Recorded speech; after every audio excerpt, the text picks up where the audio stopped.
दिन भर की खबरों में सबसे पहले डालते हैं नजर आज के मुख्य समाचारों पर। सीएम गहलोत ने जिला अस्पताल में बनी कोविड लैब का ऑनलाइन किया उद्घाटन का रिपोर्ट चल रहा है, इसके लिए प्रयास जारी। वार्ड 51 में कब्जे के प्लॉट में रहने वाले लोगों को कोई दिक्कत नहीं आएगी, सभापति ने दिलाया वार्ड वासियों को भरोसा। 15 दिसंबर तक विद्यार्थी कर सकते हैं एडमिशन के लिए नवोदय विद्यालय में आवेदन। अवैध बजरी से भरे ट्रक पर 1,10,500 रुपए का लगाया जुर्माना। अब खबरें विस्तार से। प्रदेश के मुख्यमंत्री अशोक गहलोत ने शनिवार को वीडियो कॉन्फ्रेंस के माध्यम से जिला अस्पताल में स्थापित नई कोविड-19 लैब का उद्घाटन किया, जिसमें उन्होंने कोरोना संक्रमण को देखते हुए कहा कि फिलहाल लैब में सैंपलिंग रिपोर्ट 24 घंटे में आ रही है और प्रयास किया जाएगा कि यह रिपोर्ट जल्द आ सके। मुख्यमंत्री ने कहा कि लैब स्थापित होने से कोरोना टेस्ट के रिजल्ट जल्दी मिल सकेंगे और टेस्टिंग क्षमता भी बढ़ेगी।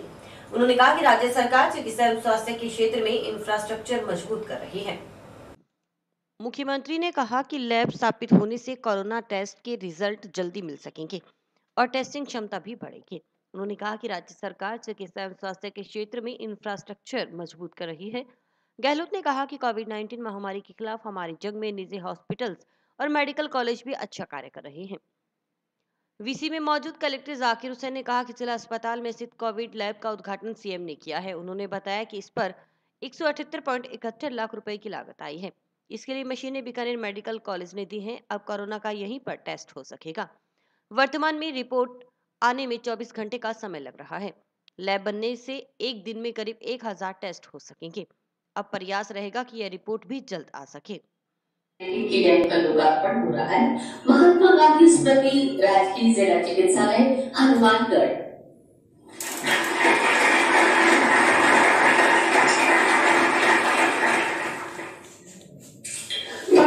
सुंदर शर्मा सामान्य चिकित्सालय बूंदी।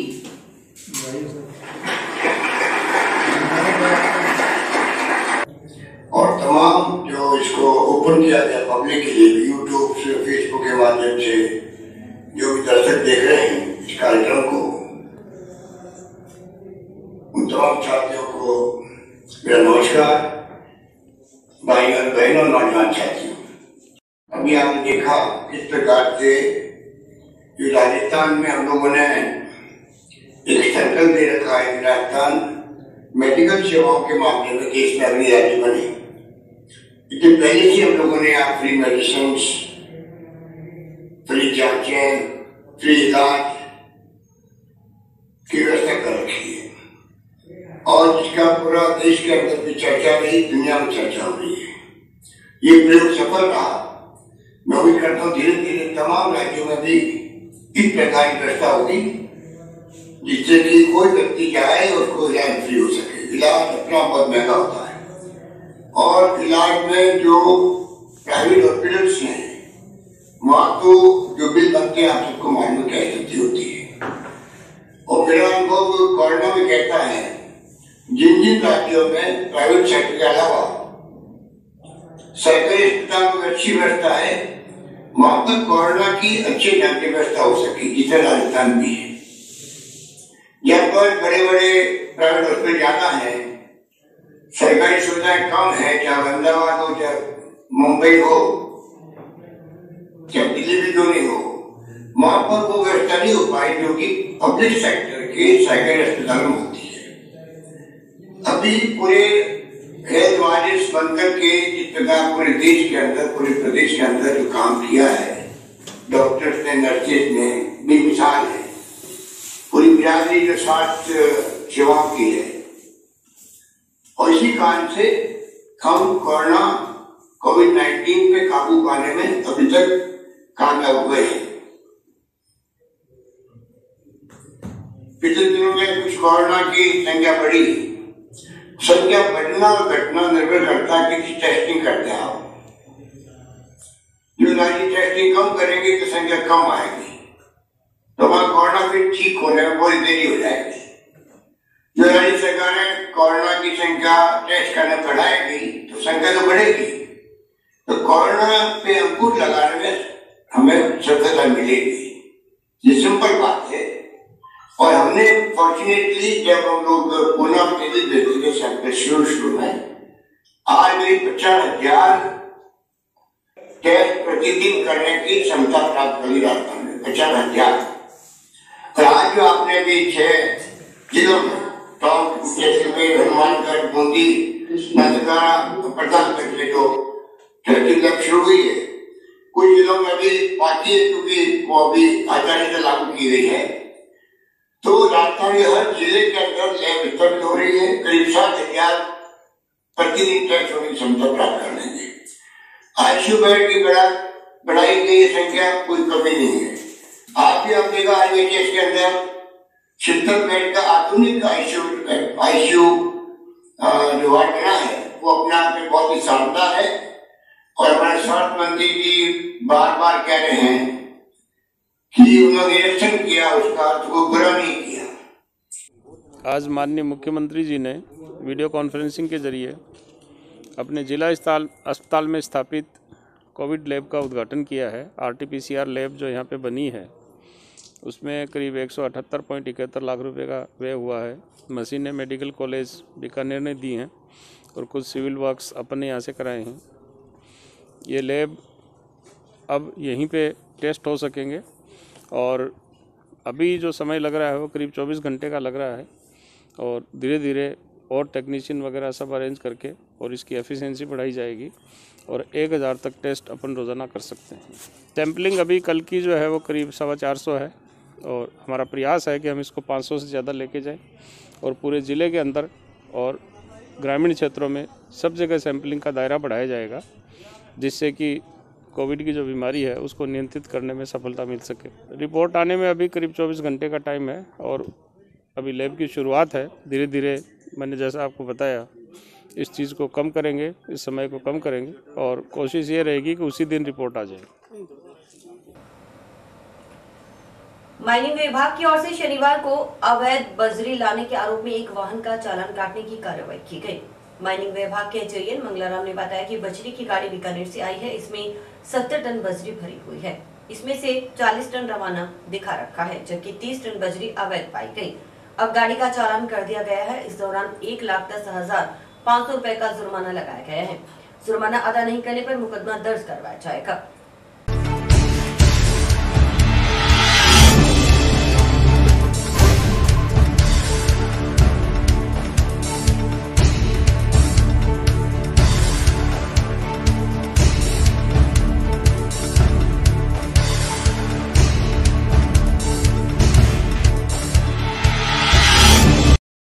अपने कलेक्टर साहब के निर्देशों के अनुसार अपने कार्रवाई कर रहे हैं माइनिंग की। तो ये बजरी की गाड़ी है जो बीकानेर से भर के आई है। इसमें लगभग 70 टन के करीब माल भरा हुआ है। इसमें 40 टन का इसके पास रवाना है और 30 टन जो अतिरिक्त है वो अवैध भरी हुई बजरी है, उसका हम चालान कर रहे हैं। ये करीब बनेगा इसका 1,10,500 रुपये का चालान इसका किया है। अगर ये जमा करा देता तो ठीक है, नहीं तो इस फिर मुकदमा कराया जाएगा। ये जो एक्स्ट्रा जो 30 टन एक्स्ट्रा है वो किस तरह से ये लोग ये वहाँ कोई बीकानेर में ही मतलब अवैध मतलब रवाना कटाने के बाद भर लेते हैं, अलग से भर के ले आते हैं, जिसका वो कांटा नहीं कराते, वजन नहीं करवाते और फिर ये आगे ले जाते हैं, बेच देते हैं आगे लाके। वार्ड 51 में कब्जे के प्लॉट में रहने वाले लोग नगर परिषद के सभापति गणेश राज बंसल से मिले। इस दौरान सभापति ने लोगों को भरोसा दिलाया कि भविष्य में उन्हें कोई दिक्कत नहीं आएगी। हालांकि वार्ड वासियों ने इस मांग को लेकर धरना भी लगाया था। गौरतलब है कि वार्ड 51 में ये लोग 2002 से रह रहे हैं। नगर पालिका मुर्दाबाद, नगर पालिका मुर्दाबाद, नगर पालिका मुर्दाबाद, नगर पालिका मुर्दाबाद। चेयरमैन तारी कबर खुदागी, चेयरमैन तारी कबर खुदागी, चेयरमैन तारी कबर खुदागी, चेयरमैन तारी कबर खुदागी। नगर पालिका, नगर पालिका, नगर पालिका जो हमसे टकराएगा। जितने भी लोग बैठे हैं यहाँ, ये सरकार ने, नगर पालिका ने मजदूर कॉलोनी काट कर मजदूरों को याद आकर 2019 में 2099 में इन लोगों को यह काट के पटे जगह देकर उसका नंबर वाइज देकर इनको जगह दी थी। और तब से लेकर अब तक इन्होंने अभियान भी लगाया, दिखाया है लिस्ट में हमने देखा, उसमें देखा कि अभियान लगाया, इन्होंने पटे नहीं बनवाए। तब से लेकर हम नगर पालिका चेयरमैन उनसे हम पहले मिले, लेकिन उन्होंने यही कहा कि आपके पट्टे बना देंगे। अब बंसल चेयरमैन बना है, उसने ये प्रण लिया है कि गरीबों के जो भी हैं पट्टे हैं उनको छोड़ेंगे नहीं है, उनके सभी को तोड़ के मकान उनको उठाएंगे।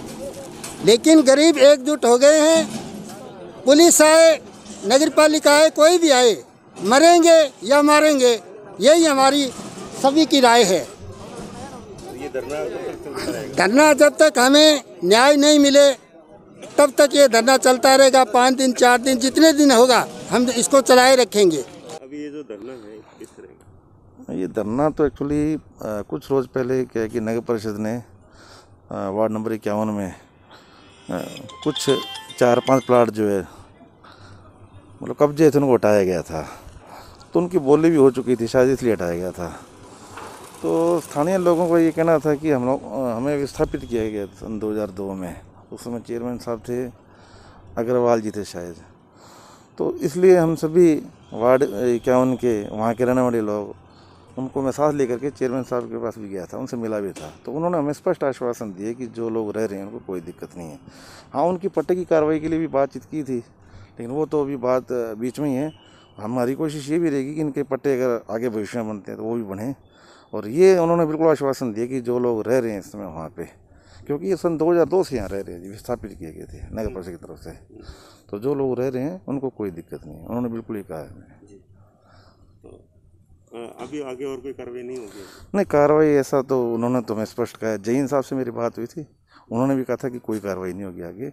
बाकी चेयरमैन साहब अभी बाहर गए हुए हैं, 2-3 दिन में आ जाते हैं, तो उनसे दोबारा भी मुलाकात करेंगे हम लोग, हम दोबारा इकट्ठे होकर के जाएंगे। क्योंकि मेरे वार्ड में लगभग शायद 16-17 घर हैं इनके, और मुझे बिल्कुल आश्वस्त किया उन्होंने। ननिहाल में हुए शादी समारोह में शिरकत कर बाइक पर घर लौट रहे पिता पुत्र की सड़क हादसे में मौत हो गई। हादसा बाइक में कार की टक्कर लगने से हुआ। हादसा इतना भीषण था कि पिता की मौके पर ही मौत हो गई, जबकि बेटे ने अस्पताल ले जाते समय रास्ते में दम तोड़ दिया। हादसे के बाद घटनास्थल के आसपास मिठाई बिखर गई। हादसे का समाचार जैसे ही मृतकों के गांव पहुंचा तो पूरे गांव में शोक की लहर छा गई। ननिहाल में भी शादी की खुशियां मातम में बदल गई। यह हादसा जिले के नोहर पुलिस थाना क्षेत्र के गांव दुर्जना के पास शनिवार सुबह हुआ। नोहर पुलिस ने पोस्टमार्टम के बाद शव परिजनों को सौंप दिया। जानकारी के अनुसार गांव मलवानी बारानी फिफाना निवासी जगदीश कुमार पुत्र दुनीराम अपने ननिहाल गांव मेघाना में हुए शादी समारोह में शामिल होकर मोटरसाइकिल से आ रहा था। जगदीश के साथ उसका पिता दुनीराम पुत्र हीराराम कुमार भी था। शुक्रवार रात्रि को शादी समारोह में शामिल होकर दोनों पिता पुत्र शनिवार सुबह मिठाई लेकर वापस घर के लिए रवाना हो गए। जब वे सुबह करीब 9:15 बजे गांव दुर्जना के पास पहुंचे तो सामने से आई सेंट्रो कार के चालक ने वाहन को तेज गति व लापरवाही से चलाते हुए मोटरसाइकिल में टक्कर मार दी। हादसे में बाइक सवार पिता पुत्र के चोट लगने से गंभीर घायल हो गए। दुनीराम की मौके पर मौत हो गई, जबकि जगदीश गंभीर घायल हो गए। कार चालक हादसे के बाद वाहन छोड़ मौके से भाग निकला। वहीं गंभीर घायल जगदीश को नोहर के अस्पताल पहुंचाया गया, लेकिन उससे पहले ही उसकी मौत हो चुकी थी।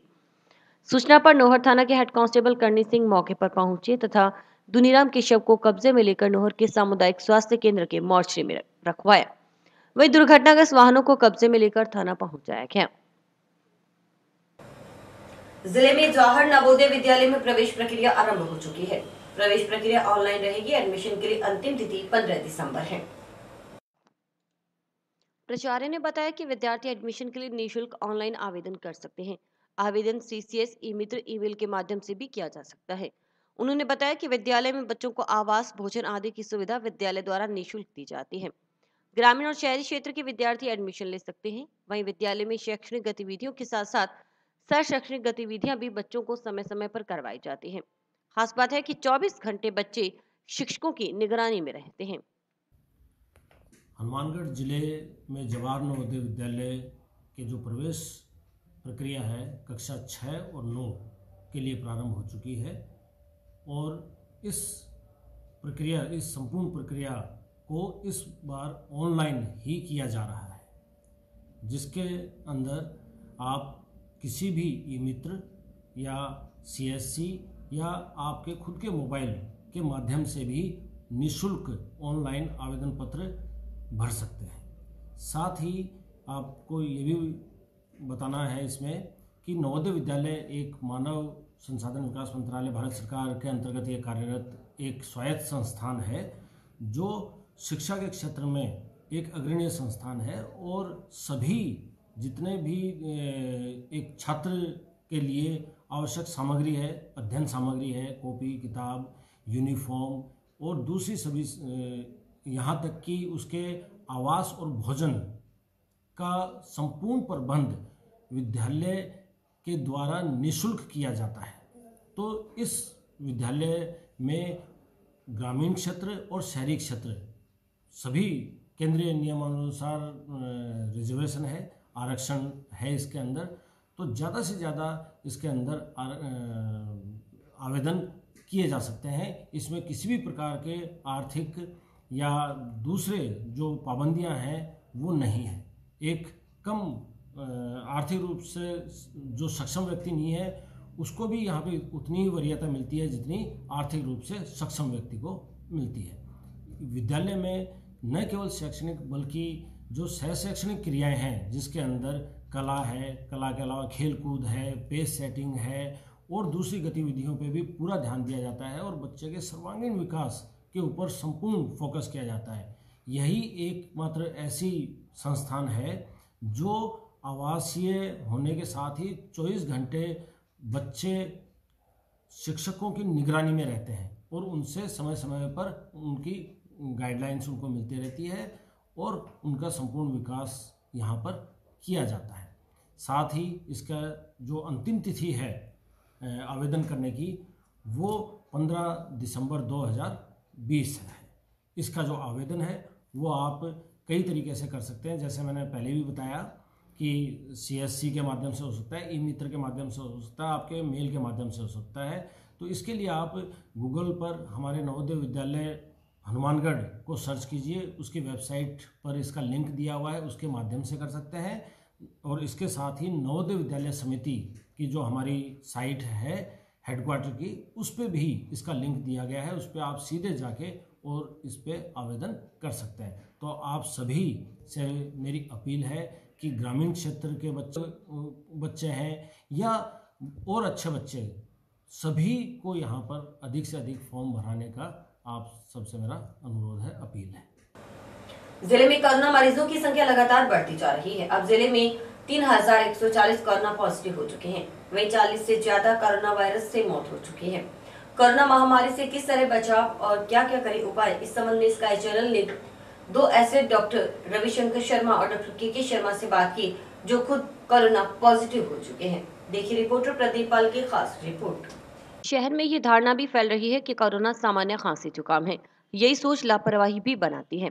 ऐसे में लोग न मास्क पहनते और न ही गाइडलाइन फॉलो करते हैं। लोगों के लिए यह खबर जरूरी है। हम आपको मिलवाते हैं शहर के उन 2 डॉक्टरों से जो कोरोना संक्रमण के बाद मौत के मुंह से बाहर निकल कर आए हैं। यूं तो कई लोग मौत को मात देकर आए हैं, लेकिन डॉक्टरों का चयन हमने इसलिए किया क्योंकि ये खुद समझदार हैं। इन्होंने किसी भी तरह की लापरवाही नहीं बरती, इसके बावजूद इन्हें मौत से जूझना पड़ गया।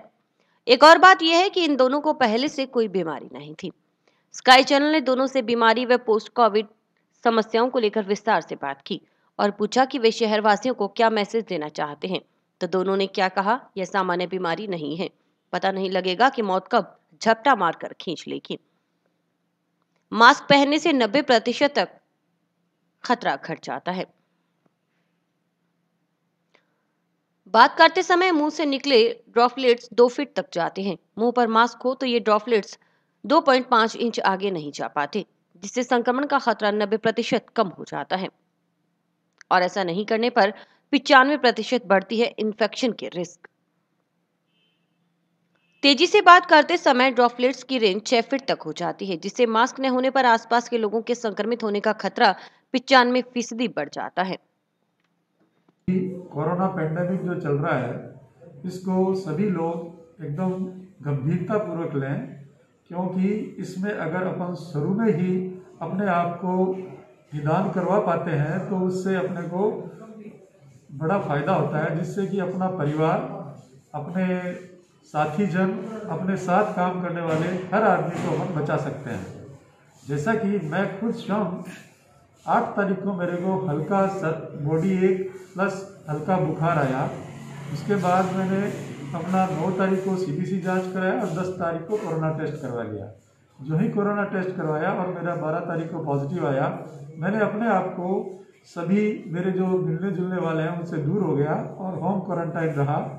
और क्वारंटाइन रहने की वजह से मेरे परिवार में किसी भी सदस्य का पॉजिटिव नहीं आया और साथ ही मेरे साथ जो काम करने वाले हैं वो सब लोग भी इस चीज़ से बच गए, क्योंकि मैं ज़्यादा एक्सपोजर उनके साथ नहीं रहा। और जब भी मेरे को सिम्टम का पता लगा, लक्षणों का पता लगा, मैंने अपने आप को सभी से दूर कर लिया।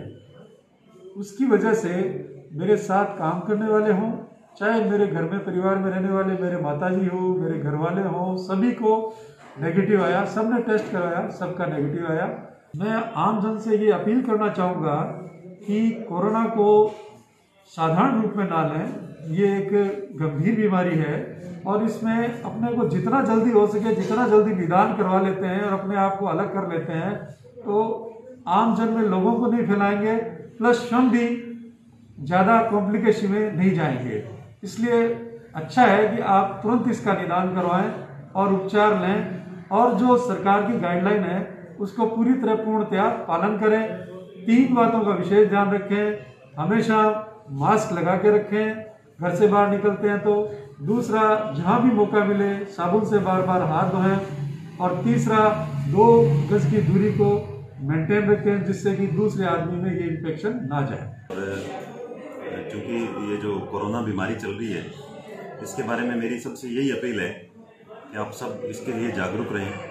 जो निर्देश हैं, मास्क पहनना, सोशल डिस्टेंसिंग, भीड़ भाड़ की जगह पे नहीं जाना, और कोई भी सामान्य सा भी लक्षण आपको लगे सर्दी जुकाम का, बुखार का, तो तुरंत उसके लिए चिकित्सक से संपर्क करें। उनको कोई भी इग्नोर ना करें, क्योंकि मैं खुद इस स्टेज से निकल चुका हूँ।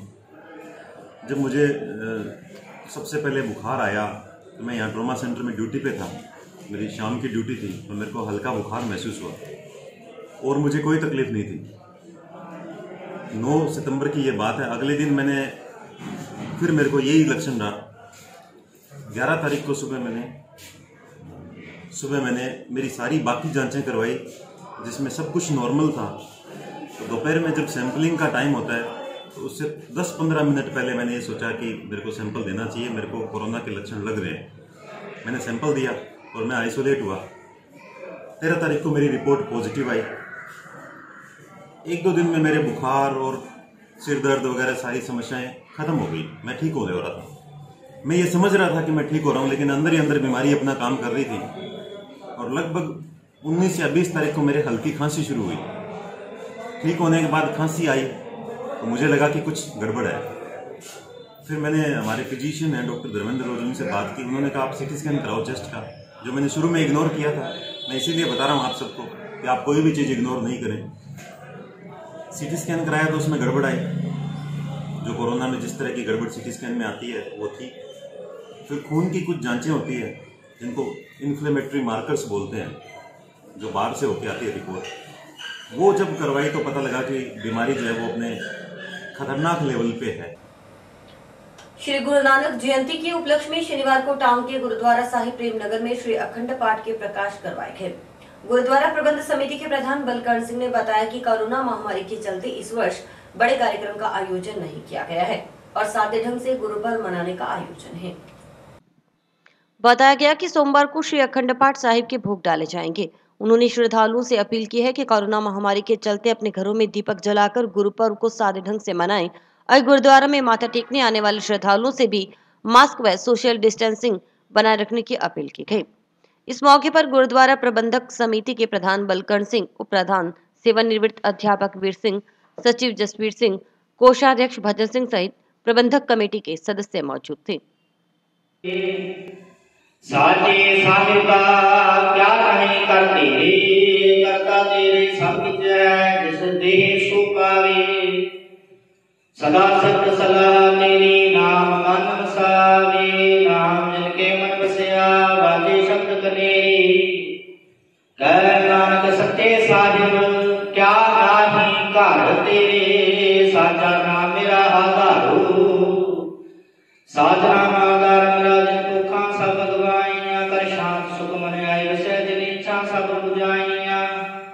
सदा गुरगान कीता गुरमितो जिस दियां ए वडियाइयां कह नानक सुनो संतो शब्द रो प्यारो साचा नाम मेरा आधार वाजे पंच शब्द घर सभा के कर सभा के शब्द वाजे कला कर धारियां। ਧੰਨ ਪਹਿਲੇ ਪਾਤਸ਼ਾਹ ਗੁਰੂ ਨਾਨਕ ਦੇਵ ਜੀ ਮਹਾਰਾਜ ਜੋ ਸਿੱਖਾਂ ਦੇ ਪਹਿਲੇ ਗੁਰੂ, ਜੋ ਜਗਤ ਗੁਰੂ ਵੀ ਜਾਣੇ ਜਾਂਦੇ ਨੇ, ਮੁਸਲਮਾਨਾਂ ਦੇ ਵੀ ਗੁਰੂ ਹਨ, ਹਿੰਦੂਆਂ ਦੇ ਵੀ ਅਤੇ ਸਿੱਖਾਂ ਦੇ ਵੀ, ਸਾਰਿਆਂ ਦੇ ਉਹ ਪਹਿਲੇ ਪਾਤਸ਼ਾਹ ਜਗਤ ਗੁਰੂ ਗੁਰੂ ਨਾਨਕ ਦੇਵ ਜੀ ਮਹਾਰਾਜ, ਜਿਨ੍ਹਾਂ ਦਾ ਅੱਜ ਸ਼੍ਰੀ ਅਖੰਡ ਪਾਠ ਸਾਹਿਬ ਰੱਖੇ ਜਾਣਗੇ।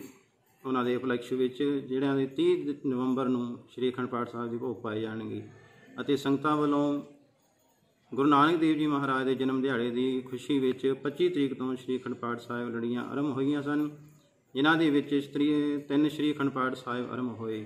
ਸੋ ਪਰਸੋਂ 30 ਨਵੰਬਰ ਦਿਨ ਸੋਮਵਾਰ ਨੂੰ ਸ਼੍ਰੀ ਅਖੰਡ ਪਾਠ ਸਾਹਿਬ ਦੇ ਭੋਗ ਪਾਏ ਜਾਣਗੇ। ਸਤਿਗੁਰੂ ਨਾਨਕ ਜੀ ਨੇ ਸਾਰਿਆਂ ਨੂੰ ਉਪਦੇਸ਼ ਦਿੱਤਾ ਸੀ, ਵੰਡ ਛਕੋ, ਕਿਰਤ ਕਰੋ ਅਤੇ ਪਰਮੇਸ਼ਰ ਦਾ ਨਾਮ ਜਪੋ। ਸੋ ਆਪਣੇ ਸਾਰਿਆਂ ਨੂੰ ਇਹੀ ਫਰਜ਼ ਬਣਦਾ ਹੈ ਕਿ ਆਪਾਂ ਵੰਡ ਛਕੀਏ, ਨਾਮ ਜਪੀਏ ਪਰਮੇਸ਼ਰ ਦਾ, ਅਤੇ ਉਹਦੇ ਨਾਮ ਜਪਣ ਨਾਲ ਜੋ ਵੀ ਆਪਣੇ ਕਰੋਨਾ ਵਾਇਰਸ ਜਾਂ ਕੋਈ ਬਿਮਾਰੀ ਚੱਲ ਰਹੀਆਂ ਹਨ ਉਹ ਦੂਰ ਹੋਣਗੀਆਂ। ਸੋ ਸਮੂਹ ਸੰਗਤਾਂ ਨੂੰ ਬੇਨਤੀ ਹੈ ਕਿ ਗੁਰਦੁਆਰਾ ਪ੍ਰੇਮ ਨਗਰ नानकसर विखे गुरपुरब मनाया जा रहा है। लायंस क्लब के राजेश दादरी ने अपनी 25वीं शादी की सालगिरह मनाई। खास बात यह है कि उन्होंने अपनी शादी की सालगिरह गोद ली हुई 200 बच्चों के साथ मनाई। बड़ी बात यह है कि राजेश दादरी ने ऐसी बच्चियों को गोद ले रखा है जिनके माँ बाप नहीं हैं। उन बच्चियों को वे पढ़ा रहे हैं, उन्हें स्टेशनरी, जूते आदि उपलब्ध करवाए जाते हैं। इसके साथ हर बच्चे का एक खाता भी खुलवा रखा है। उसमें हर महीने प्रत्येक बच्चे के खाते में 100 रुपए राजेश दादरी जमा करवाते हैं। यह रकम बच्चे की उम्र 18 वर्ष पूरी होने के बाद मिलेगी। राजेश जी दादरी जिनकी सिल्वर जुबली थी, इस मौके पर इन्होंने 200 बच्चियां, इनकी संस्था ने, इनका एक ग्रुप है, वो राष्ट्रीय ध्वज के साथ साथ ये बच्चियों को इन्होंने गोद ले रखा है। उन 200 बच्चियों को हर बच्ची के खाते में ये 100 रुपये मंथली डालते हैं। उसकी पढ़ाई का, उसके कपड़े, जो भी ऐसी बच्चियां जिनके माँ बाप नहीं है या जो बिल्कुल असहाय और गरीब है, ये इनकी संस्था बड़ा नेक काम कर रही है। और आज उन्होंने उन सभी बच्चियों को अपने घर पे सिल्वर जुबली के मौके पर खाने पे बुलाया।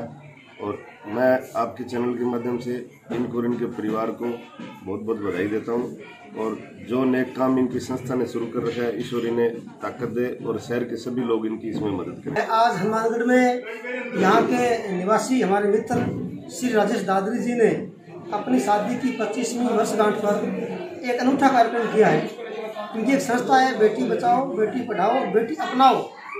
इस प्रकार ये 300 बच्चियों को पढ़ाने का काम करते हैं। जो बच्चे सरकारी स्कूल में पढ़ती हैं उनके लिए उनके ड्रेसेज, उनकी पुस्तकें देना और 100 रुपये प्रति माह प्रत्येक बच्चे के खाते में जमा करवाना, जो उनको 18 वर्ष बाद मिलेगा।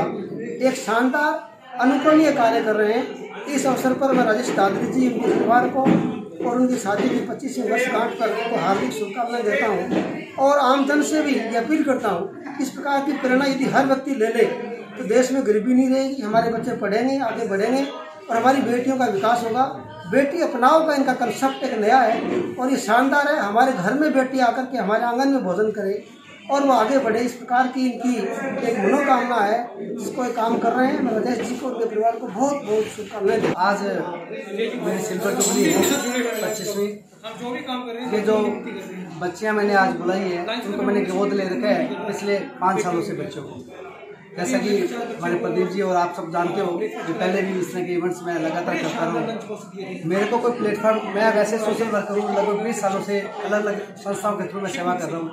लेकिन मेरे ये नहीं सुन रहा भाई मेरा एम क्या है। संस्था में सेवा ही करता था, लेकिन 5 साल पहले मेरे को मेरा एम, उद्देश्य मेरे को मिल गया था कि मैंने मेरी बच्चियाँ अडॉप्ट की। आज उन बच्चों की संख्या मेरे पास लगभग 200 है जिनको मैंने अडॉप्ट कर रखा है। और ये बच्चियाँ वो बच्चे हैं जिनके मदर नहीं है, फादर नहीं है, या दोनों नहीं है, या जिनके घर में 4 बेटियाँ हैं, 5 बेटियाँ हैं, उनकी मैं बेसिक रिक्वायरमेंट पिछले 4 सालों से पूरी कर रहा हूँ। बेसिक रिक्वायरमेंट में स्कूल शूज़ हो गए, स्कूल यूनिफॉर्म हो गए, अदर कोई ड्रेस होगी या उनकी स्टेशनरी होगी। अच्छा, इसमें खास बात ये है, ये बच्चियाँ सारी की सारी सरकारी स्कूल में पढ़ती है, एक ही बच्ची प्राइवेट स्कूल से नहीं उठाते, क्योंकि मस्ट जो है रिक्वायरमेंट सरकारी स्कूल के बच्चों को होती है इन चीज़ों की, उनकी पूरी। और उसमें खास बात ये है, इन बच्चों के 100 रुपये का अकाउंट खुला रखा है। हर बच्चे के खाते में हर महीने 100 रुपये जमा होते हैं और ये जो रुपए मिलेंगे बच्चे को 18 साल पर उसकी मेच्योरिटी मिलेगी। 18 साल की जब बच्चे की एज हो जाएगी, बालिग हो जाएगी। मैं चाहता हूँ मेरे भगवान ऐसा मेरे को संबल बनाए आप लोगों के दुआएं रहे, पत्रकार भाइयों की, मीडिया की, कि मैं ये 200 की जगह बच्चे 500 कर पाऊँ। नगर परिषद की ओर से शुक्रवार को कोरोना जागरूकता को लेकर बाइक रैली निकाली गई। रैली नगर परिषद कार्यालय से शुरू हुई।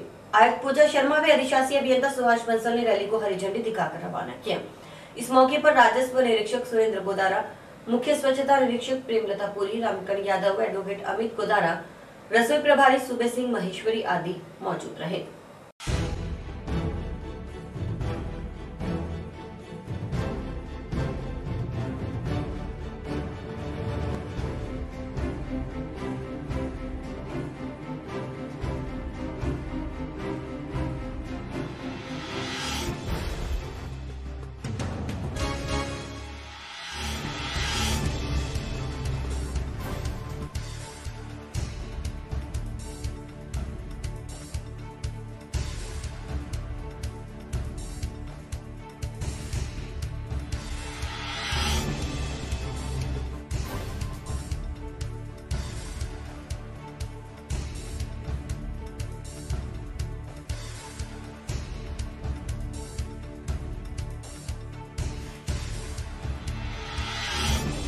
मान जिला कलेक्टर महोदया व डायरेक्टर डीएलपी के निर्देशानुसार यहाँ जन आंदोलन में रैलियों को मुख्यतः रैली निकालकर लोगों को सावचेत किया जाना है कोरोना से बहुत।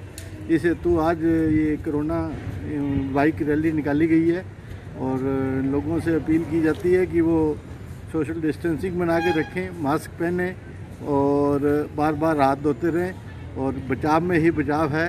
और इसके लोगों को प्रेरित करने के लिए ये पूरे शहर में रैली भ्रमण करेगी और हमारा पूरा स्टाफ लोगों को प्रेरित करेगा।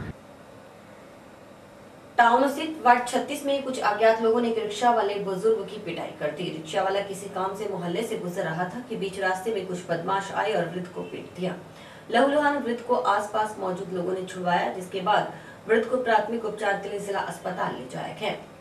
वार्ड 36 के बाशिंदों ने बताया कि मोहल्ले में नशेड़ी प्रवृत्ति के लोगों का आना जाना काफी बढ़ गया है। वहीं असामाजिक तत्व भी मोहल्ले में सरेआम गुंडागर्दी फैला रहे हैं। वार्ड में आए दिन मारपीट की वारदातें बढ़ने लगी हैं, लेकिन पुलिस इस ओर ध्यान नहीं दे रही।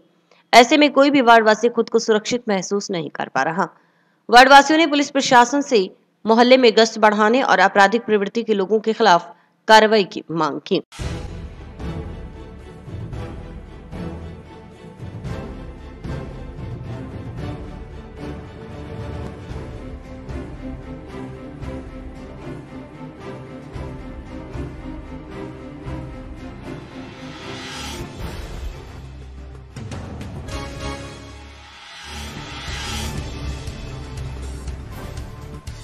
ऐसे ये वार्ड नंबर 36 है। यहाँ पे असामाजिक तत्व के लोग रहते हैं जो नशे के आदी हैं। वो आए दिन राहगीरों से झगड़ा करते हैं, लूटपाट करते हैं और इस मोहल्ले में ऐसी दहशत बना रखी है उन लोगों ने कि कोई अपने परिवार को लेके इस रोड से निकलने में असमर्थ है, डरते हैं लोग। अब रेलवे स्टेशन के बिल्कुल सामने ये बस्ती है सिंगी काटों की जातों की। ये लोग नशे के आदी हैं और चोरी चकारी भी करते हैं। अभी आधे घंटे पहले एक बुजुर्ग आदमी था, उसको बहुत पीटा। फिर मैंने आपको फ़ोन किया, मैंने कहा भी ये चीज़ है। तो मेरी तो प्रशासन से ये दरख्वास्त है कि यहाँ पुलिस की कोई मतलब कि गश्त कराई जाए सुबह शाम, ताकि अब आने वाले दिनों में कोई दुर्घटना ना हो किसी अनजान व्यक्ति के खिलाफ। और इसी के साथ समाचार समाप्त हुए। रोजाना देख 3 समाचार। नमस्कार।